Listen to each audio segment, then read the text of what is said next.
on this Thursday night. The American people spoke and demanded a new dawn. A seismic shift in Washington. The Democrats take back the House, leaving government divided. Hopefully we're going to work together and we're going to get lots of things done. But after months of fighting, can anything really change? It might be a further escalation to cancel. Canadian MPs and senators are heading to China just as Beijing's words about the detained Canadians get harsher. The delicate dance ahead. Contois holds and shoots, and Luukkonen makes the save. A disappointing loss sets off a torrent of ugly comments online, but then a change in tone. Hold your head up high. Canada loves you. Well, it's something to smile about. This is The National.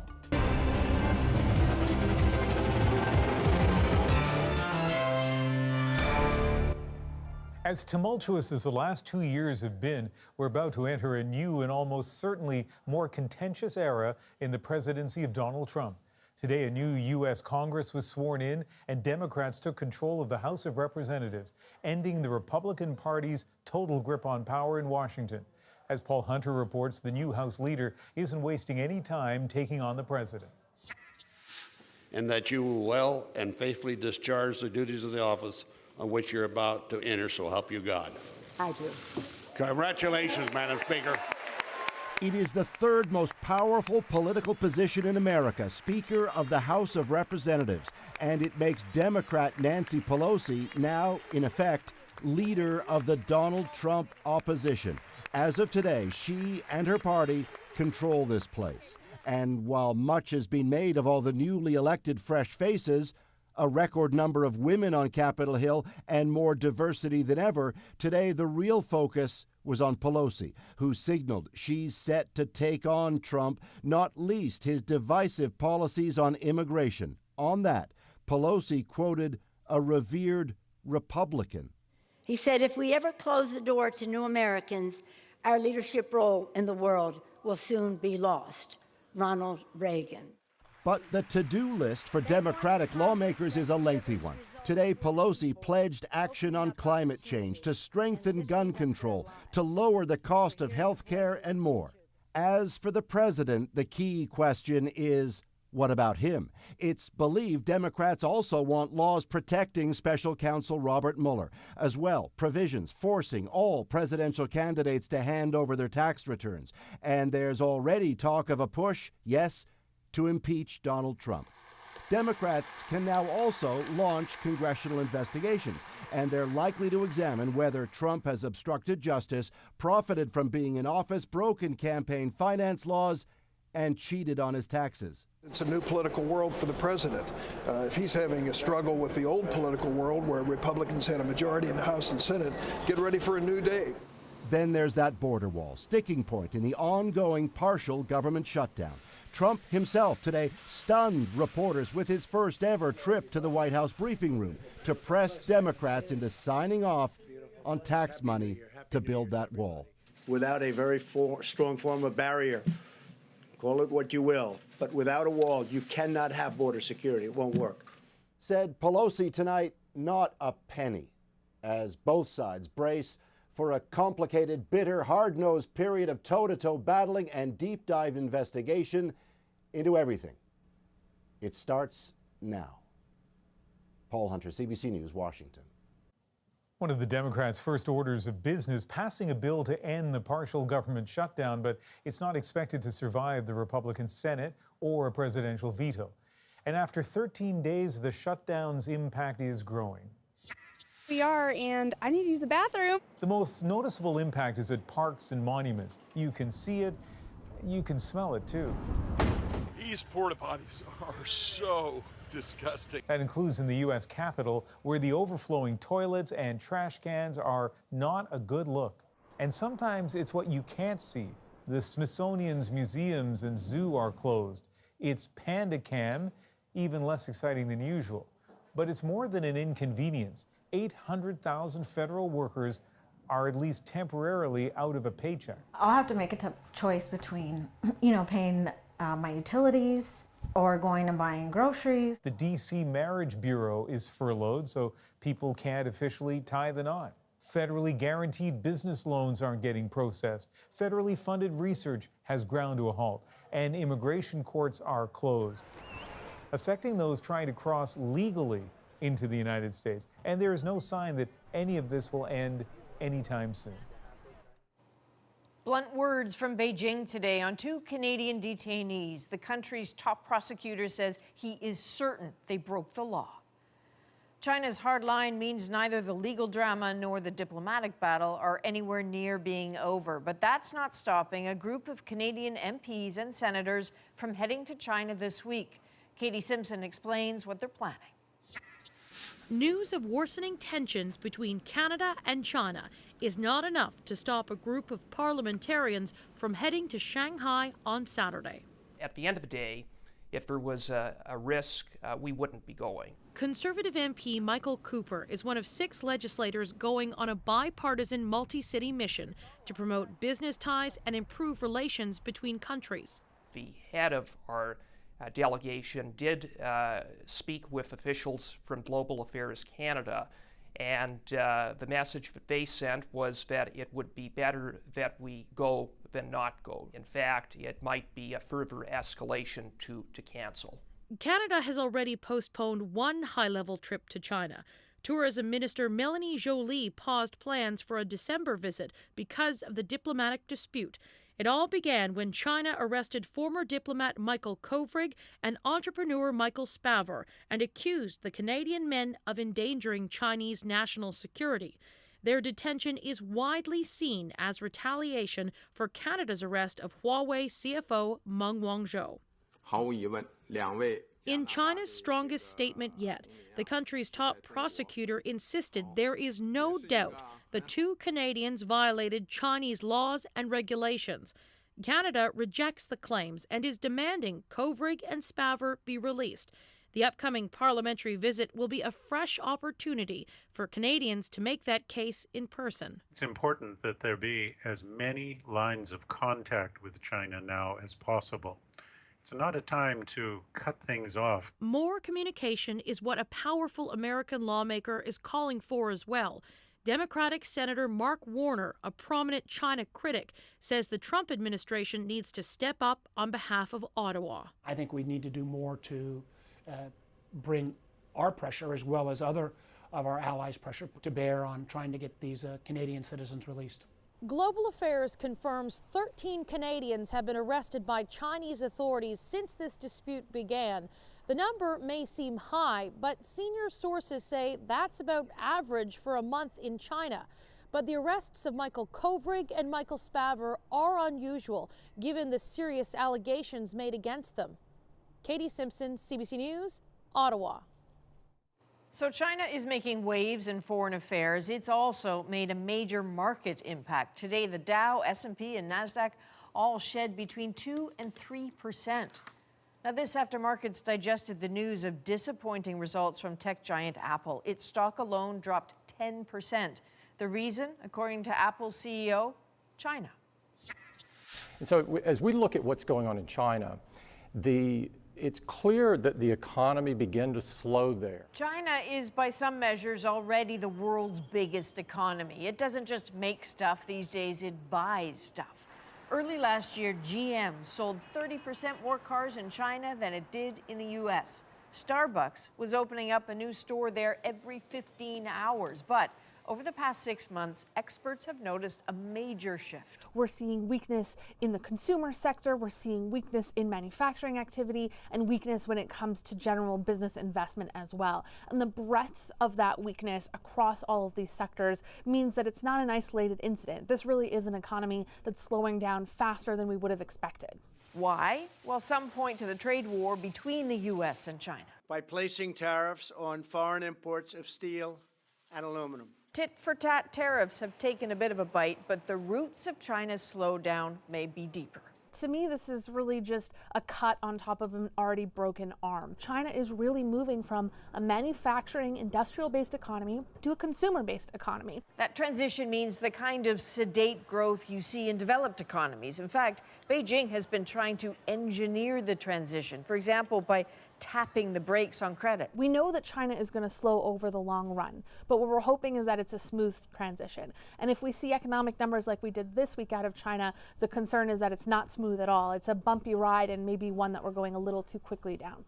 So it's easy to see how bad Apple results have rippled through markets around the world. If Chinese growth hits a wall, everyone will feel it.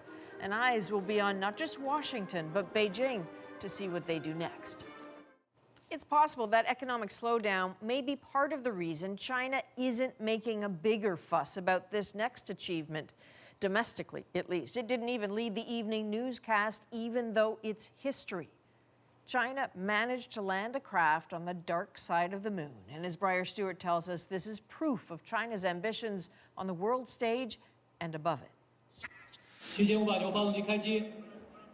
Scientists with China's National Space Administration watched the final moments before touchdown. The probe landed accurately and steadily, hitting the bullseye, he says.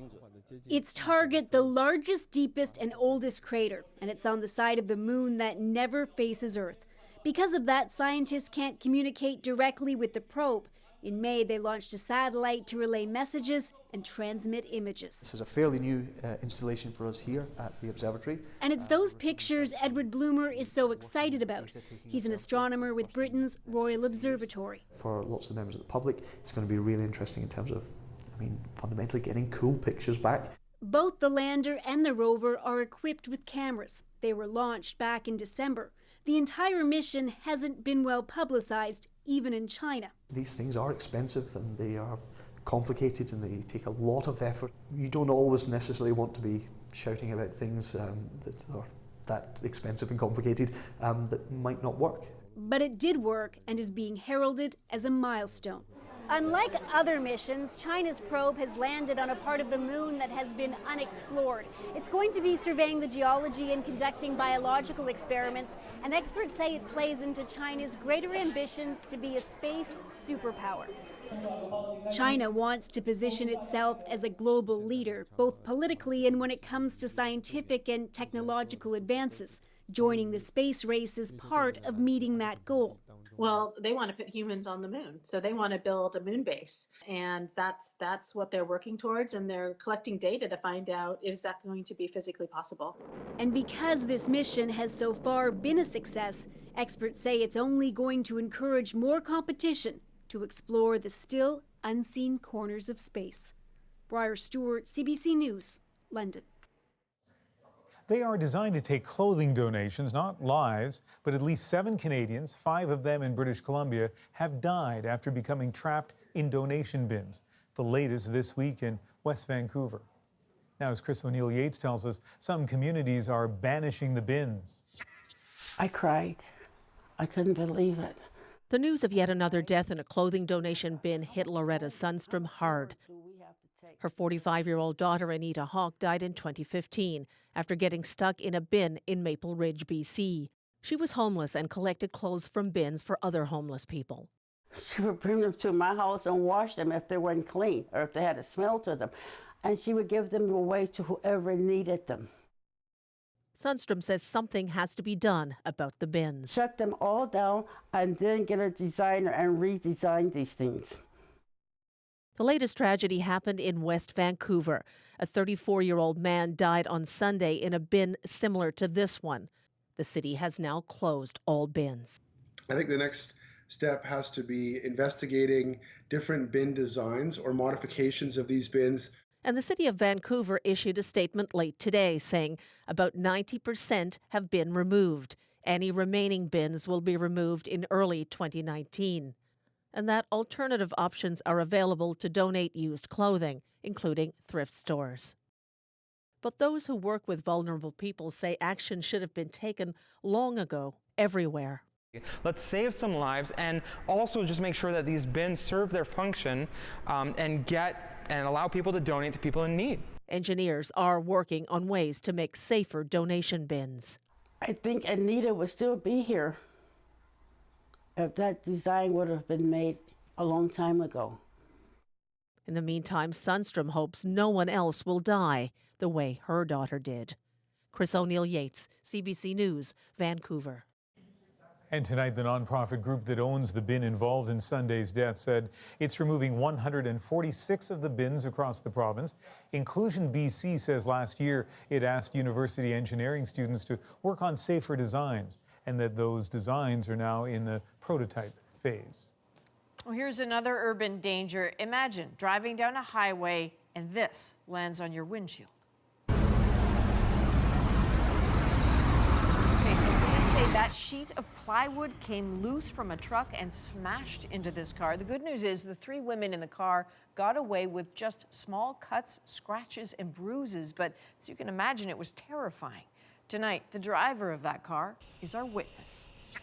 And I saw something is flying from a truck and it goes straight to my car. And within maybe less than 30 seconds, it just came to my car, hit my car, and it comes in my car. And even like I got a hit in my arm. And at the moment, they are saying like you have a blood in your head too. And right away, I called 911. And within a 2 minutes, they all on there. And I saw like she's bleeding too. I just feel like, oh, luckily I'm alive. And I saw like lots of cars crossing me at the moment. And I was on the highway, busy highway, right? In front of, like, just middle of the highway. And no one is stopping. That's the thing I saw and I shocked. Some other stories we're following tonight on The National. A 15-year-old girl has died after jumping from a ski lift in the Abitibi region of Quebec. Police say she and a friend deliberately jumped off before reaching the top last night, but the teenager didn't realize she was landing on a snow-covered rock. The resort was closed today, but says it will reopen tomorrow. We are tracking a major storm here in British Columbia. Up to 90 millimeters of rain has fallen across Metro Vancouver since yesterday, and those rainfall warnings are still in effect. The rain meant heavy snow for the nearby mountains. An extreme avalanche risk is in place for most of BC's southern mountains.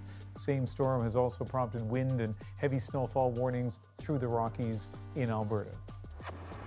And another storm we're watching for, this one is set to hit Thailand. This resort island, normally bustling with tourists, but the storm has forced thousands of people to flee. It's expected to strike the southern coast tomorrow with heavy rain, strong winds, and huge waves. Still ahead on The National, it's Thursday. That means that issue. And now that we're in an election year, Rosie puts your questions to the gang. And how a Canadian teen who just scored a huge win on the tennis court is inspiring players back home. I think that it just inspires me that that nothing's impossible and you can always achieve your goals and your dreams as long as you work hard and you stay focused like she does.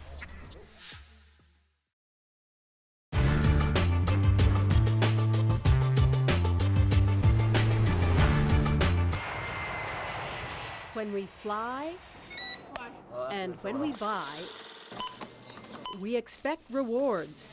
Call them points or miles. Worldwide, consumers have racked up an estimated $8 trillion, enough to make 300 million trips around the world. I think a recent Economist article suggested it may be the second largest currency in the world after the US dollar is in fact loyalty points or miles. Rob McLean used to run Canadian Airlines' frequent flyer program. Now he's head of points.com, where consumers can exchange their points in one program for another. Now when you're shopping for gas at Esso, you may be able to convert those Esso extra points into Aeroplan miles. Attractive for consumers with bulging banks of points. And according to Webflyer, which tracks points worldwide, they are being earned 4 times faster than they're being redeemed. Potential problem? Even if no more were awarded, it would take 23 years to use them up. Yeah, I'm concerned. I'm afraid that if I don't use them, I'm going to lose them. Not in Canada, according to Aeroplan. You need exactly 25,000 points. The country's largest frequent flyer program with 6 million members. If I stopped the program today, it would take about 2 years for all of the points on average in people's accounts to be redeemed. But the program won't stop, says Deschênes, because Aeroplan's partnerships with credit card companies and hotels make Air Canada hundreds of millions in revenues. But the looming prospect isn't lost. If your liabilities of points are much bigger than your ability to redeem, then you're going to end up with a lot of unhappy customers. And I know a lot of people that have trouble redeeming them because there's no seats available. This business analyst says Air Canada tried to tighten up award levels and seats post-September 11th.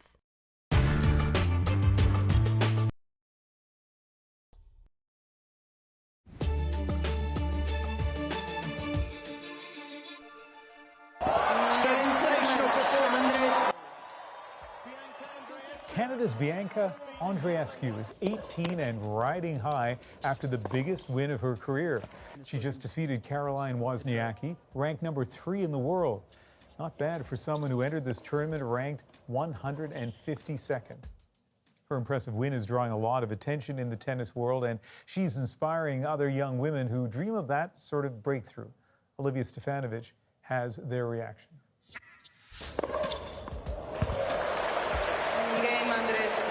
If you didn't know her name before, Sensational performance. get ready to hear a lot more about Bianca Andreescu. She's into the quarterfinals in Auckland after a truly brilliant performance. The 18-year-old from Mississauga, Ontario, just beat the player ranked 3rd highest in the world. I can't believe it right now. I mean, I've dreamt of playing on this stage against top players, and now I'm here. Her storybook performance made all the more stunning since she was coughing during the match and recovering from back issues. I just fought till the end. I text her this morning and I just say 2 thumbs up. Her win isn't surprising, though, to Andre Labelle, who's been coaching her since she was 15. She has been saying that all these years. My goal is to become #1 in the world. I like to have girls that are thinking, they want to be the best. And she's 100% committed behind her career. Her ambition and talent are already being felt on the courts where she trains. Well, I think that it just inspires me that that nothing's impossible and you can always achieve your goals and your dreams. It's the mentality and it's how hard you work to become who you want to be. For Labelle, that's just what he wants to hear. For them to see, what she's capable of doing, and I think it's really it's showing a path, that actually you can succeed. Andreescu now faces Venus Williams in the tournament, seen as a warm-up to the prestigious Australian Open. But before they play, First, I have to swallow this win, and then we'll think about tomorrow. But I'm honestly really excited just being here. She's taking it all in as those back home wait eagerly to see how far she'll go. Olivia Stefanovic, CBC News, Toronto. Good for her. Up next on The National, the case of the missing guitar, how the frontman for April Wine reunited with the instrument almost 50 years later.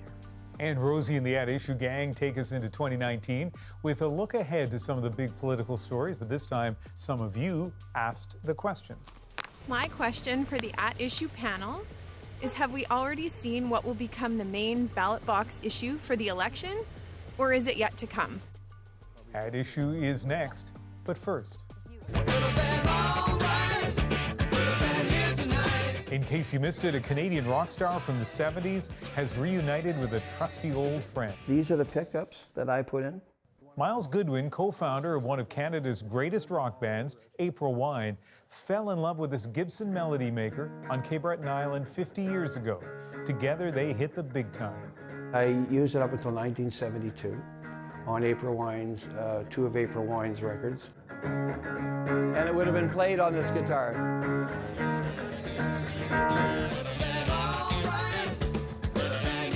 Could Have Been a Lady was a breakthrough hit in Canada and the United States. But then there was a truck crash and Goodwin was told his guitar was busted.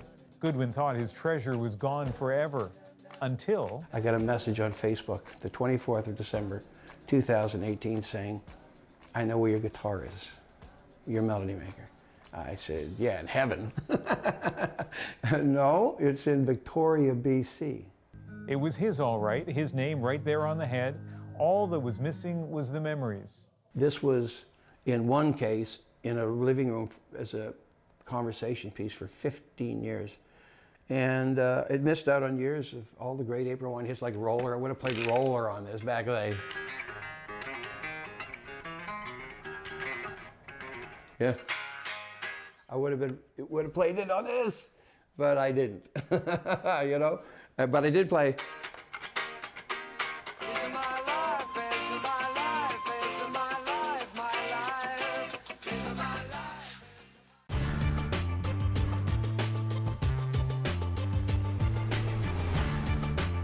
Just a good level? Give us a little more. I need to. I don't want to.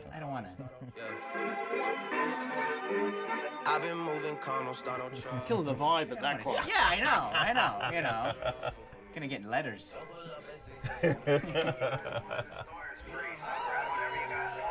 So I'm not the expert, but to me this is like Drake 2018, right? Yes, correct. What's happening here is singing, talking, rapping. You can't really pinpoint what's going on here. Yeah. And what's interesting is that the rules of rap has changed dramatically. Because if Run DMC in the 80s or LL Cool J or Beastie Boys were to tell you the rules then, they would be very, very pissed off right now. Yeah. And say the rules in the 90s had kept the rule book, kept it clean. The rule book now is getting quite dusty. And I'd say Drake is in the forefront of that. If you listen to this, what do you think? Like, what do you mean by that? What is he doing to hip hop today with a song like this? So if you, back in the day, if you wrote down the lyrics to a hip hop song, you're turning pages on pages on pages. If you write lyrics to this song down, you love me, I said it only partly. My mom, I'm sorry. You know, it's over. Yeah. That's about it. Yeah. It's very, very sparse, but I think it's also adding to what our brains need right now, which is a positive thing. We don't want dense right now. Yeah. If we want dense, we'll go read a novel or something quietly somewhere. But because music is so much is consumable, this is digestible. Consumable. It's digestible. It's basically the BPMs, the beat per minutes are slowed down. Yeah.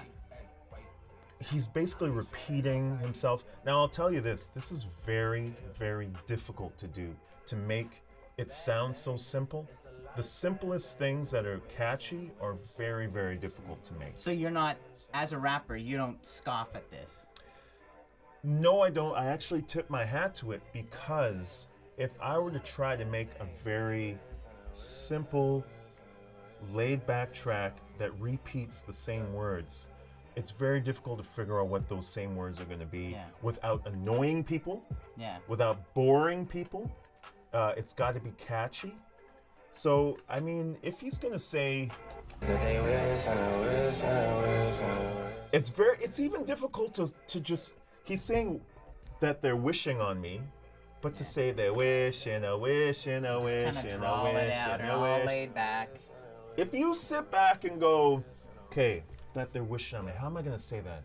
They wish, and a wish, and a wish, and a wish, and a wishing on me.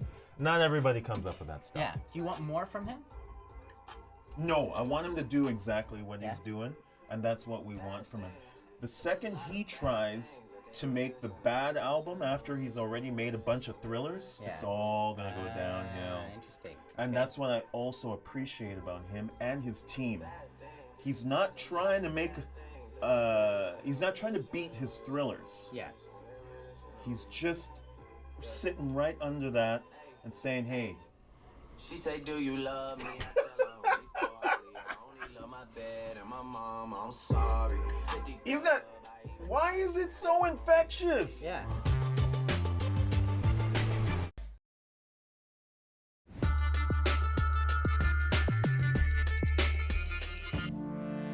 My question for the At Issue panel. This is my question for the At Issue panel. My question for the At Issue panel is. My question for the At Issue panel. My question for the At Issue panel is. My question for the At Issue panel is. My question for the At Issue panel is. My question for the At Issue panel is. we put out a call and you guys delivered. So tonight we are going to answer some of your questions, some of the viewer questions that you sent in. Althea, Paul, Chantal, and Andrew all here with me in studio in Toronto. And this handy dandy prop that our producers have come up with. You know that I do at-issue roulette. We're so high-tech here at the CBC.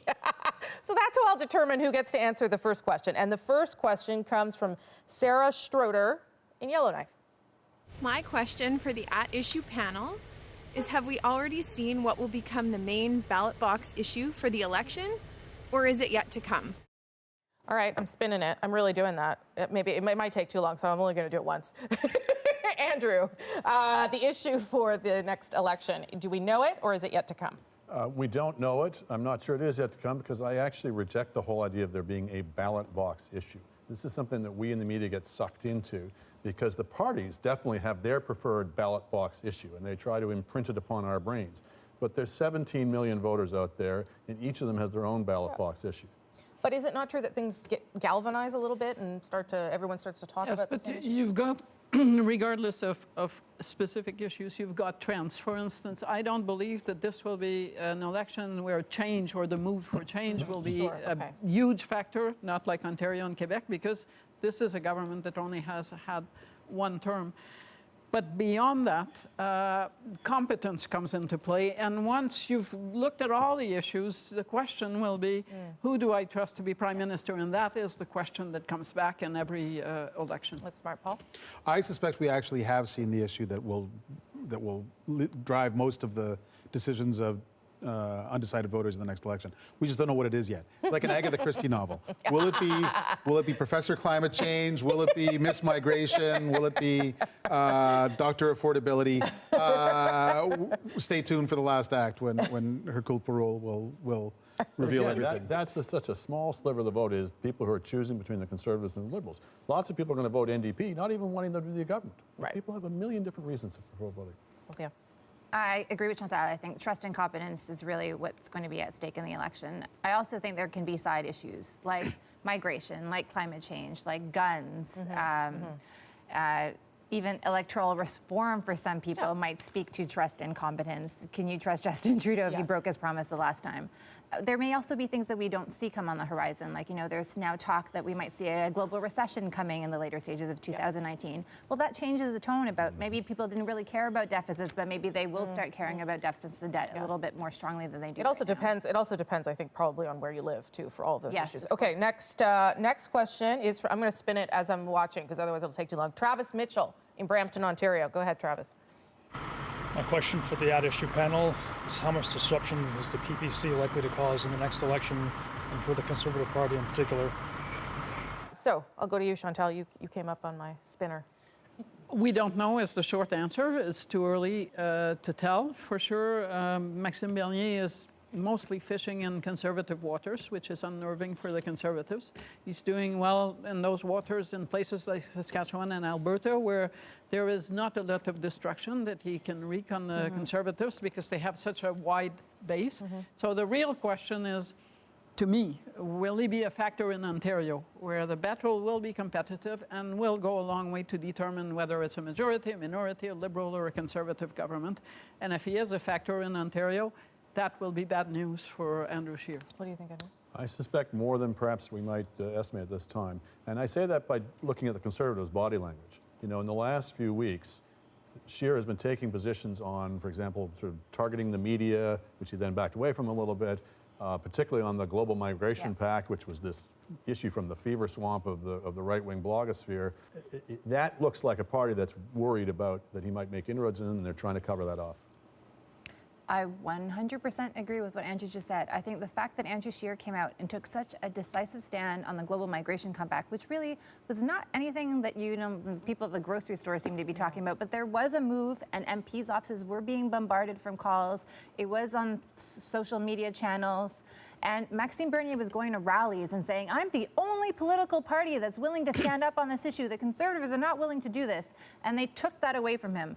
They would not have done that if they did not feel that they were creating a wedge issue between themselves and Mr. Bernier. So I do think they are a little bit worried about maybe that their people won't be as mobilized to come out to the polls. More of that than really that he's going to capture, you know, that 1% of polls or maybe 2 or 3 that is going to really impact their chances in the next election. Mr. Wells. I'd be real surprised if the margin of Liberal victory over the Conservatives in the next election, if that's how it ends up, is smaller than the vote of Maxime Bernier's party. In other words, I'll be real surprised if Maxime Bernier by himself is enough to lose this election for the Conservatives. So Conservatives are going to win despite him, or they're going to lose and he wouldn't have helped if he'd stayed on board. But one of the things Conservatives have to do in the interim, like I can't predict their behavior next September, but right now, they need to act like the party that Maxime Bernier voters can come back home to if they give up on Bernier.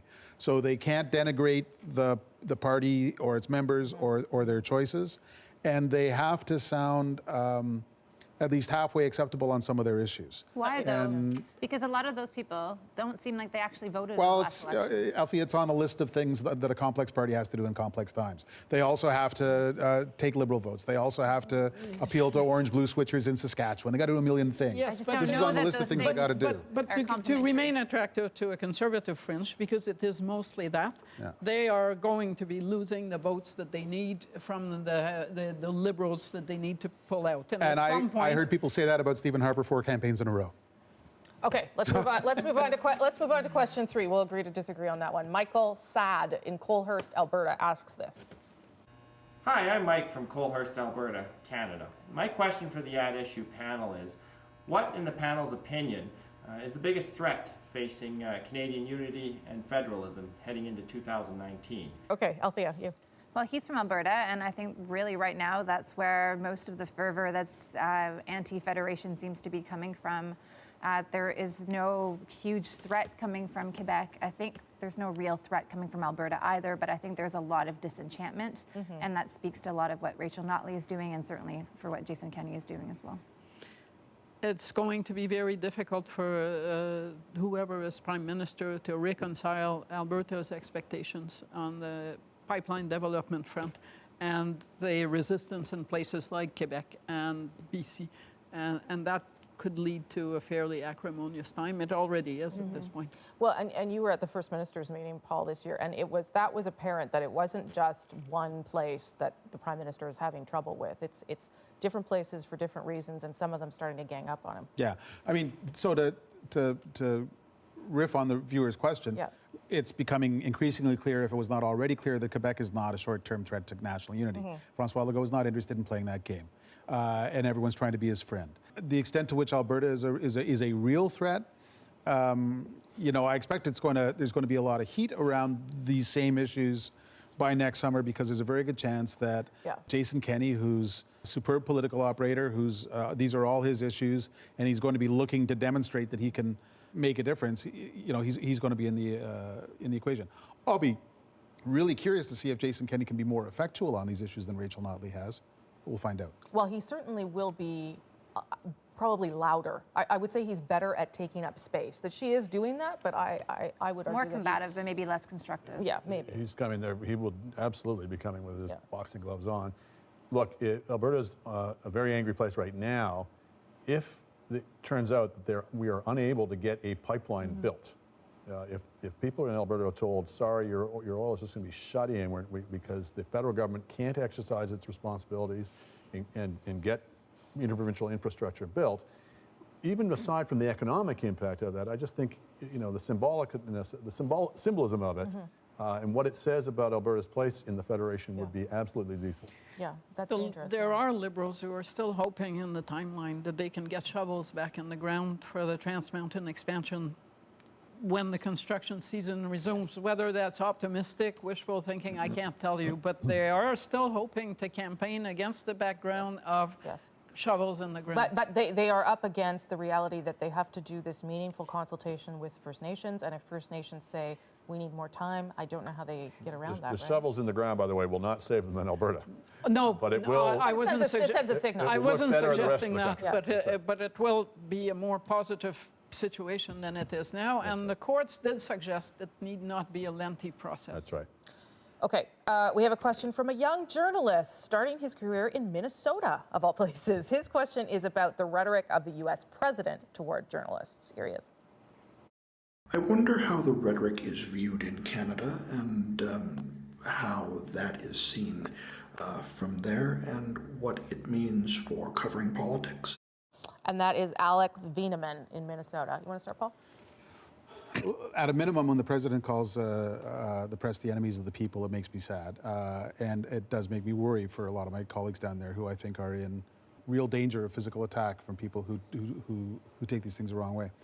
I also think that this is, to some extent, the scapegoating of journalists is kind of an eternal thing that journalists have to face. I mean, my first couple of weeks as a reporter for the Montreal Gazette, I covered some demonstration by truckers in the middle of nowhere in Quebec, and some guy came real close to knocking my block off because he was mad about reporters. But it's the sort of thing that people in positions of responsibility should not provoke through their words and actions. Unfortunately, right now, the presidency of the United States is not a position of responsibility.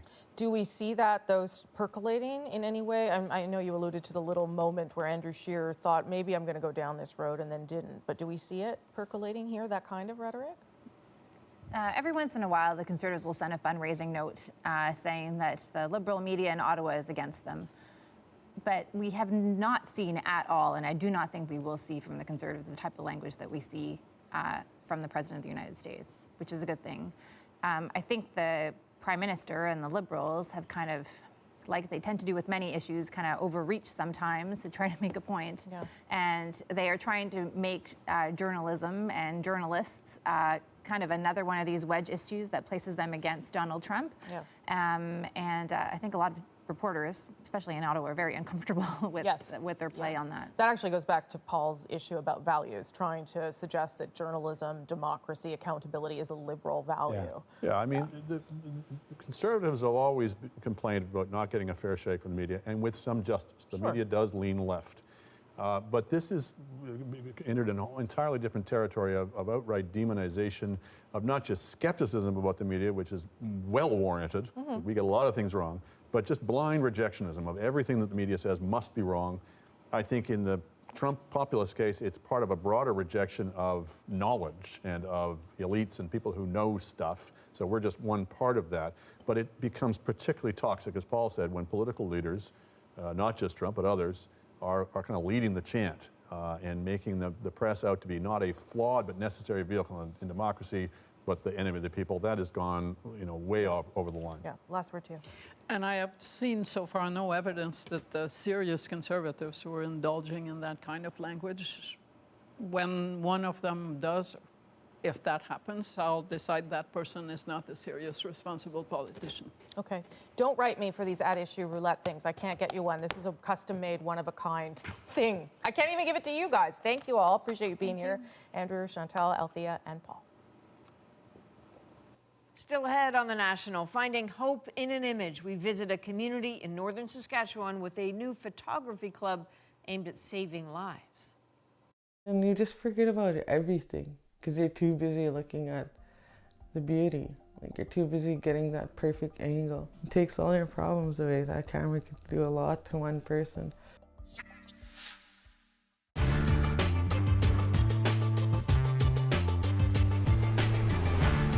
North American audiences, I guess, know you best of all for playing villains in Die Hard and in Robin Hood. Now, obviously, that's not all you do, as we're beginning to find out. Do you like playing villains? Did you enjoy those roles? Sure. It's fun. You get let off the leash and you run around like a mad dog for a couple of times in your whole career.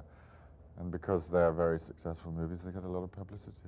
That's the beginning and ending of it, but it isn't the beginning and ending of what I want to do, as I hope people see if they go see Truly Madly Deeply. You don't intend to keep playing these hyperbolic Hollywood villains? Probably not, but I suppose never say never. It's just that I'm not sure that there's anywhere else to go after the Sheriff of Nottingham. We must be strong. We can't allow an outlaw to make fools of us. And I can't allow a lieutenant to fail me.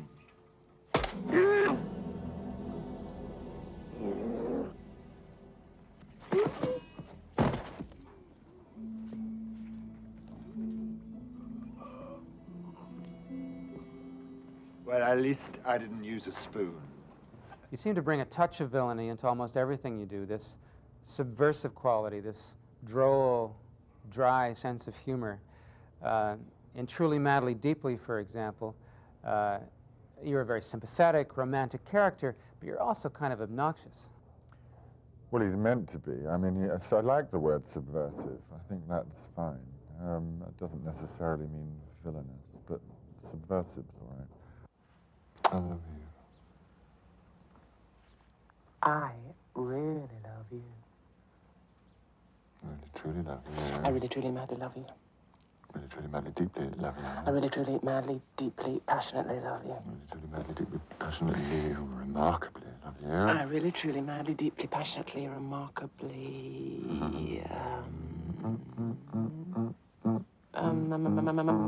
deliciously love you. Really, truly, madly, passionately, remarkably, deliciously, juicily love you. Deeply. Deeply! You passed on deeply, which was your word, which means that you couldn't have meant it.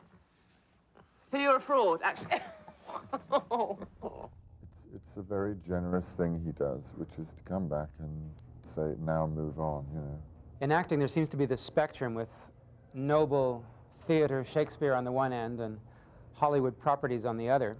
And you seem to be quite at home in all parts of it. Do you have any particular affections, loyalties, priorities in all of this? It's shifting sands. I've just finished doing a play in the West End, which is the first time I've been on stage for 4 years. And it's very much, I discovered, like finding yourself back in a gym, trying to get fit again. But that's only in the sense that you're using very different muscles, not because I think one is more difficult than the other. I actually think film is not any kind of soft option at all. I really enjoy it, and I think it's very difficult to get right.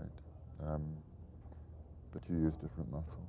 We often hear that American and British actors have a very different approach to acting, that American actors like to steep themselves in their roles, remain in character off camera, whereas the British actors have a more cavalier approach. They can slip in and out of character very easily. Where do you fit into all of that? I once opened a copy of Stanislavski, and I read half a page and closed it quickly.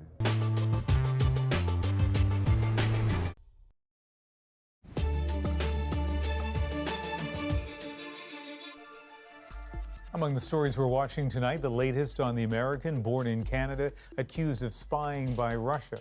Paul Whelan has been formally charged with espionage and is now being held at a former KGB prison in Moscow. The charges carry a sentence of up to 20 years. His Russian defense lawyer says Whelan remains in a good mood, but says the detention is, quote, unwarranted. Whelan's family insists he's not a spy, saying the former U.S. Marine was in Moscow to attend a wedding when he was arrested last week. It's been 3 months since the death of journalist Jamal Khashoggi, and today the trial of his alleged attackers got underway. 11 men are facing charges, and prosecutors say they're seeking the death penalty for 5 of them.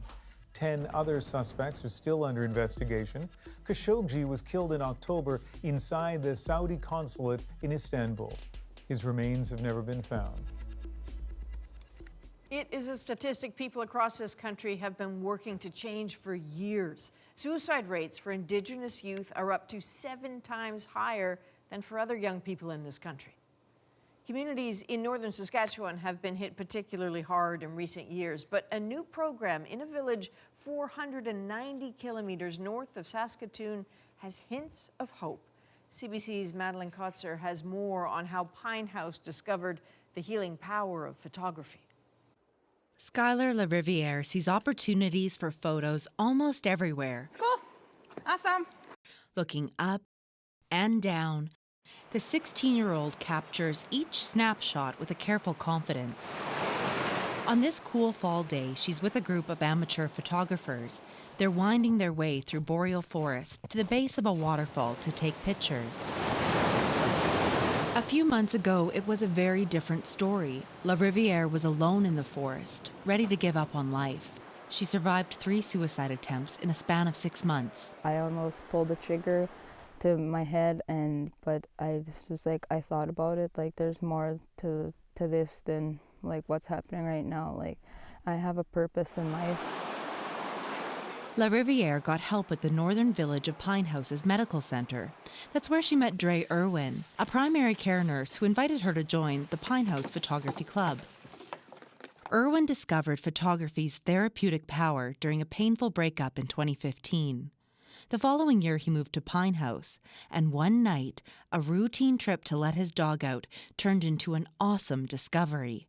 The sky was dancing over Pine House Lake. I remember looking up thinking, what the heck? What is out here? Are you kidding me?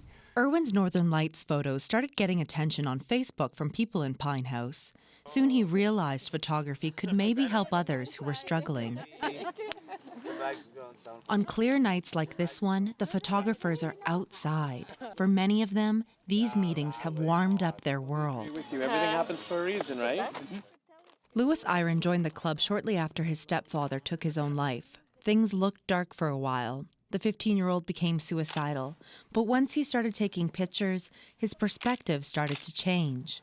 I feel like God sent somebody to like create this group because it's actually really, really helping me a lot. Nights spent around the fire, taking photos, are a world away from the parties with drugs and alcohol. After seeing the difference photography was making, elders decided to introduce it into the community's addiction treatment program. Jenna Natamegan was one of the first to pick up a camera. And you just forget about everything because you're too busy looking at the beauty. Like you're too busy getting that perfect angle. The 33-year-old mother of three is a recovering crack addict. She took thousands of photos of the son during her month in rehab. It takes all your problems away. That camera can do a lot to one person. The Pine House Photography Club has caught the attention of social workers across Canada, and it's received a substantial grant from the federal government to set up a studio space. For members like La Riviere, it's illuminating a pathway forward into the future. When I get older, I want to show them how much I became stronger and better, wiser. Madeline Kotzer, CBC News, Pine House, Saskatchewan. Coming up, our moment of the day. After that crushing World Juniors loss, some fans lose their perspective, crudely criticizing Team Canada's young captain. But we found plenty of fans with a much different message. You can be proud of what you've accomplished in this tournament, and do not let those hateful comments get you. I'm wishing you all the best. But first, a preview of an interview you'll see Sunday here on The National. Rosie sits down with comedian Rick Mercer to talk about his new book, Politics and Pot. One of the things you also talk about is marijuana. It is now legal. Yeah. I'm not going to ask you if you've been smoking. But Well, you can because I don't smoke marijuana. All right. Because of my religion. No, I just don't. I just never have. I find it amazing that nothing happened. I know. It's just amazing. Nothing happened. Yeah. The other day, I'm at the airport, and the guy takes out his laptop, and he takes out his little plastic container of cannabis, lays it on top of the laptop, puts his wallet there, puts his coat on top, goes to the scanner. Nothing's happened. I kind of equate it to, finally getting air conditioning. And people say, we should have done this 15 years ago. This is fantastic.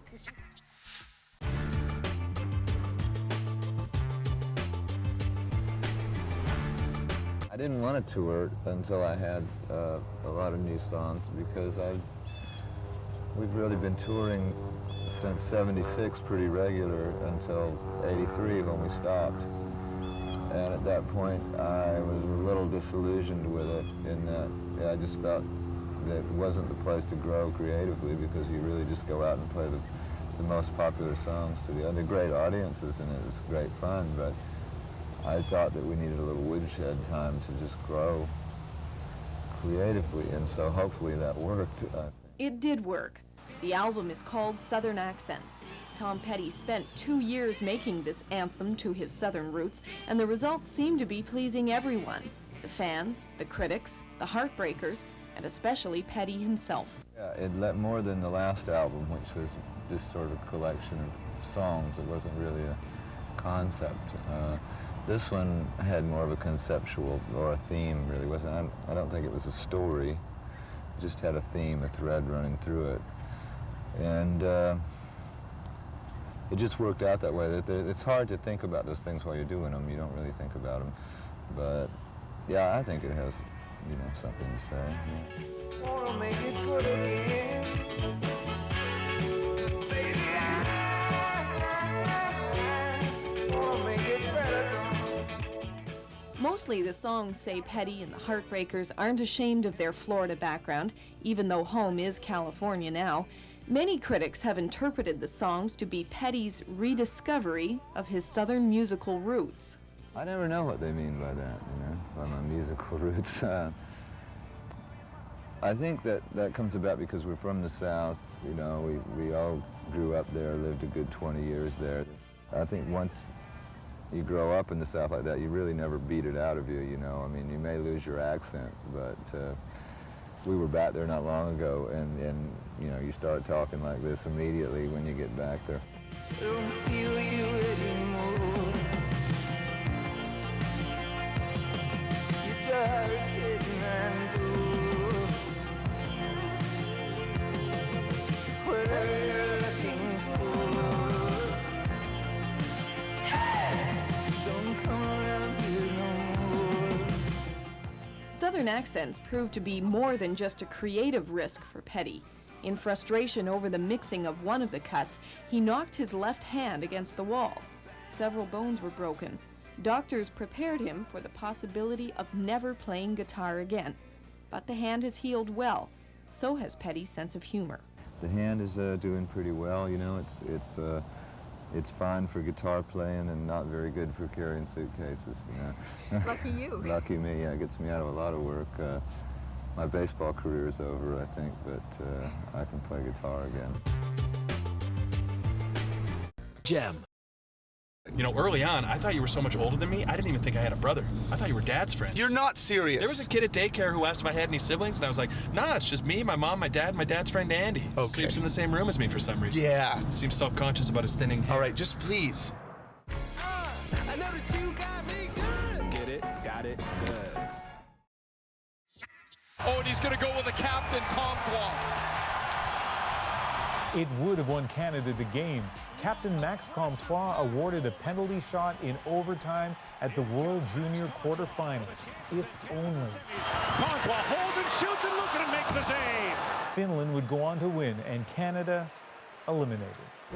It's not the first one that I missed. It's not going to be the last one, and you know, it has to hurt. Perhaps it won't surprise you that on social media, unhappiness among fans turned ugly. Some of it aimed at the young captain, just 19 years old. Worst ice hockey player I've ever seen. And a lot of it more crude. You effing useless bag of... Representatives for Comtois released a statement coming to his defense saying it is shameful and incomprehensible that a few cowards who can hide behind social media could make such vicious attacks on these young men's character after they've battled their hearts out for their country. Well put, but if that wasn't enough to quiet the trolls, other social media users picked up the charge. Their messages of support for Comtois are our moment of the day. Hi Maxime, you're a beast out there. Hold your head up high. As a French Canadian, I'm very proud that you are a captain. You can be proud of what you've accomplished in this tournament. Hey Max, keep it up. Keep it up. We love you, buddy. As a Canadian, I'm proud of the efforts that you and your teammates gave at the World Junior Championships. You guys should be proud of your efforts as well. It was evident that you left absolutely nothing on the ice. Do not let those hateful comments get you. I'm wishing you all the best. Not the result that you wanted, but you know, you grow and move on from this, and you continue to stand tall with your heads up. We love you. Canada loves you. Fantastic messages there, Adrian. Listen, there's so much we could say, but let me start with these 2 points. The kid was born in 1999. He is just that, a kid, a young man. And it's just a hockey game. Sure, it would have been great if Canada won, but the lack of perspective from some people on social media continues to astonish me. And it may be hard, but hopefully, you know, the good messages ring an awful lot louder than the volume of the other ones. And you know, the notion of keeping it classy, yesterday was interesting because last night, Sidney Crosby was really heckled by a Rangers fan so loudly, so persistently, people heard it across Madison Square Gardens. So, you know, he's at the top of his game. What did he do? He signed a stick and he said to the guy, good chirps. But next time, take it easy on me. Again, keeping it classy, maybe that's the way to keep them quiet. I do not get the culture of standing up in a stadium and saying rude things to people. Friendly criticism maybe, but the rude stuff I don't get. No one would accuse you of ever doing that. That is a national for January 3rd. Good night. Good night.